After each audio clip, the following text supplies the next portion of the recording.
Hello, everybody. My name is Dell, and I live in the state of Florida. Please don't hold that against me.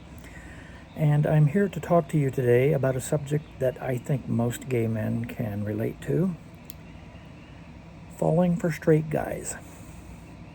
This seems to be my specialty. In fact, I've done it for as long as I can remember. When I was 12 years old, my very first crush was on a straight guy. His name was Corey, and I met him at a program called Summer Rec, which is short for Summer Recreation. It was a school program designed basically to get you out of your mom's hair for a few hours during the summertime when school was not in session.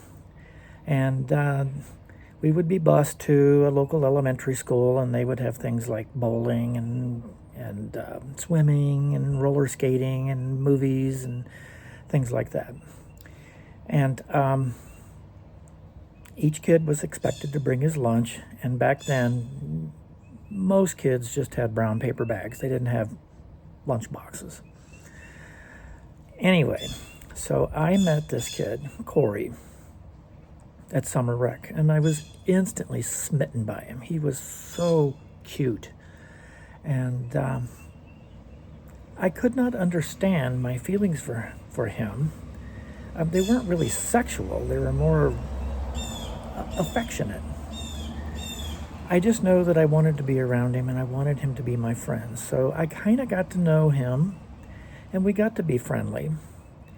And I resorted to all manner of skullduggery to make sure that he and I got to know each other even better. In fact,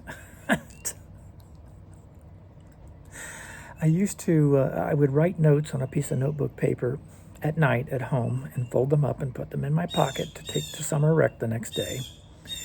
And I would go through the area where we were supposed to leave our lunch bags, and I would find his.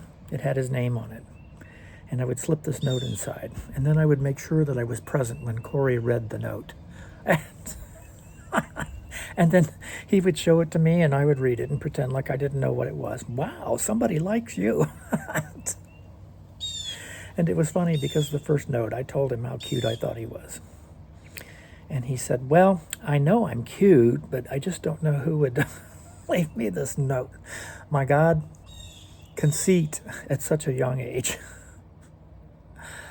Oh my gosh. So anyway, when Summer Rec ended, we parted company. We went back again next year, and there he was, but he'd gotten ugly over the summer.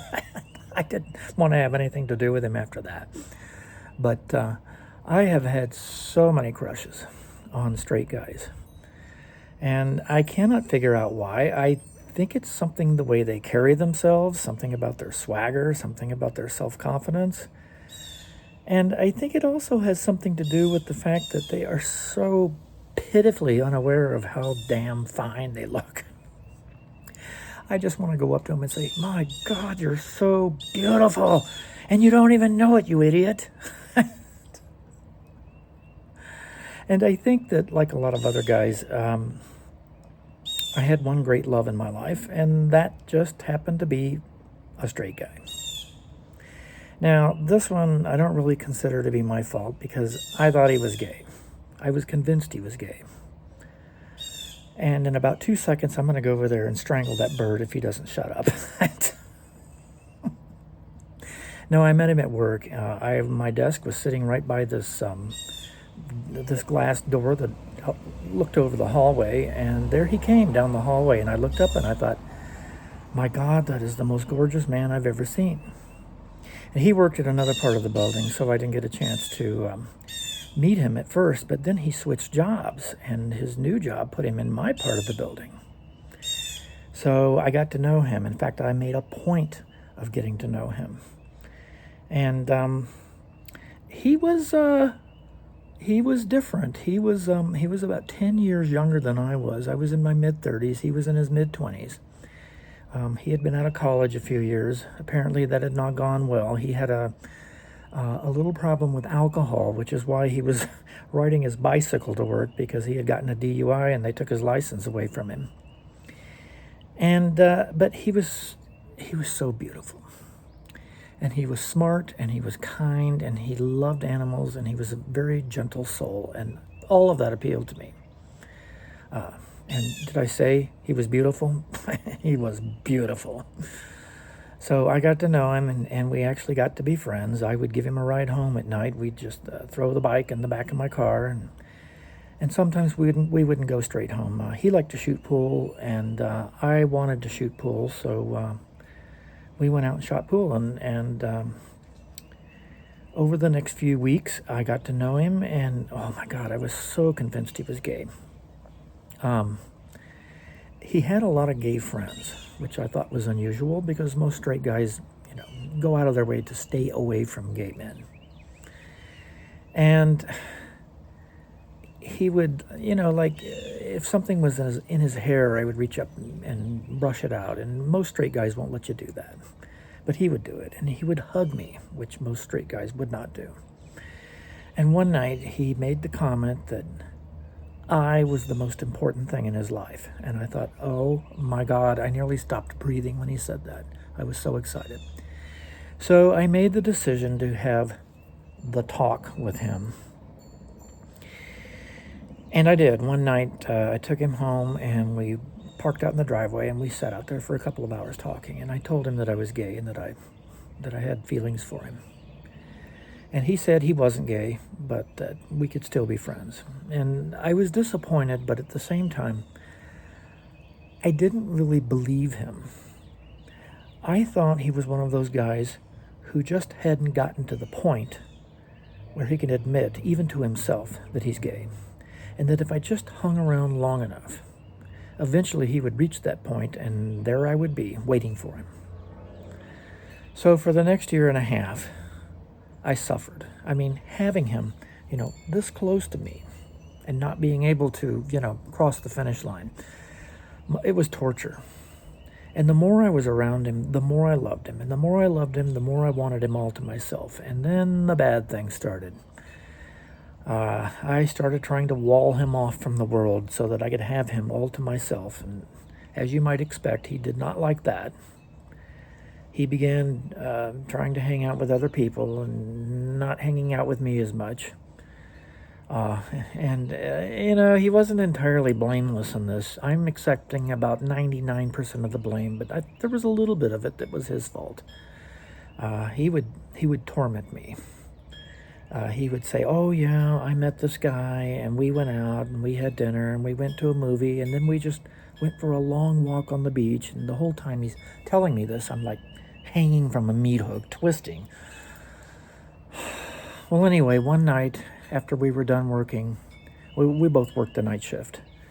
I went back to his part of the building and I asked, hey, you want to go out after work and get some coffee? And he said, nope.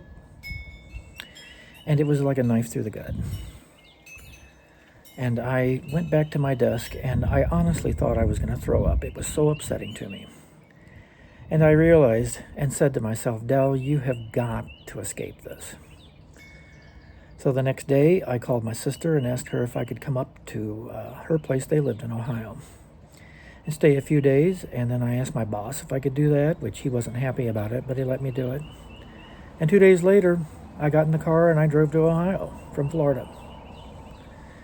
And I stayed up there for 10 days. And it gave me strength. And it gave me the strength to finally cut the ties. And when I came back, he could tell things were different. He became very solicitous and very friendly, but I didn't reciprocate. And eventually we stopped talking, and then after a couple of years, he left the place where we worked. Last I heard, he went back to school, got a new degree, got a good job, met a girl who apparently put him through the ringer. And they're still, I won't say they're living happily ever after, but they're living together. And I learned my lesson to, it's okay to look at straight guys, but you're not advised to take up with them or to try to, convert them. And, it's funny because There are a lot of guys out there who are straight, or at least say they're straight, but then they might paddle in the waters of the other team once in a while. In fact, the times that I've gotten together with guys, for instance, that I've met on apps, quite a few of them were married men who apparently had experiences when they were younger and liked those experiences and remembered them and wanted to repeat them. I don't like the idea of coming between somebody and their relationship with another person, so I try to stay out of that. But yeah, straight guys, man, that is it's kind of like that car that you could never afford the insurance or the payments. Better to just admire from afar.